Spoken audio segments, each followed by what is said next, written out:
new names have gained a seat on the UN Human Rights Council. China, Russia, Saudi Arabia, Vietnam and Cuba. People are asking how this has happened when these countries have less than a clean record on treatment of their own people. We're joined now by Hillel Neuer, who's the Executive Director of UN Watch. Mr. Neuer, thank you for joining us here on France 24. What are your thoughts on the fact these countries are now on the human rights seat? This is a black day for human rights.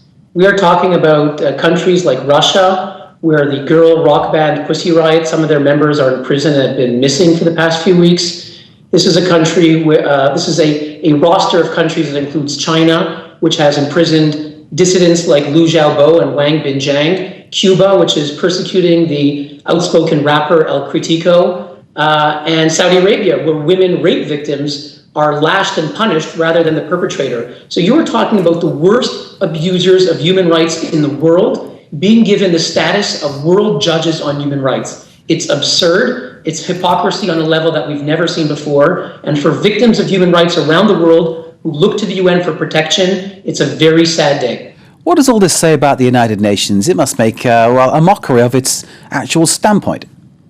I think it does. I mean, look, the UN Human Rights Commission was founded in 1946 by eminent idealists like Eleanor Roosevelt of the United States and René Cassin from France, architects of the Universal Declaration of Human Rights. In 2003, we had Muammar Gaddafi as the chair. A few years later, Kofi Annan, head of the UN, said we'll have change. We scrapped the old commission. We created a new Council on Human Rights. We were told by leaders of Europe and around the world that this would be dawn of a new era. Well, the fact is today, not only were China, Cuba, Russia, Saudi Arabia, Algeria, and Vietnam elected, but the world's leading democracies, the home of Eleanor Roosevelt and René Cassin, United States and France, were silent. UN Watch and a coalition of members of parliament from Europe, from around the world, urged Ambassador Samantha Power, Catherine Ashton, the EU Foreign Affairs Commissioner, to at least speak out, to say something, to say that it's wrong, and they wouldn't say a thing. You know, Ambassador Power just moments ago released a statement, and she said there are some who got elected who may not be the best. She couldn't name China, Russia, Saudi Arabia, Cuba. I think it's shameful, and this silence means complicity in the descent of the UN Human Rights Council, new and improved, back to the ignominious past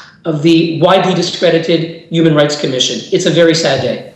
Mr. Neuer, thank you for joining us and giving us your thoughts on this situation. Hillel Neuer there from the organisation UN Watch. Thank you, sir.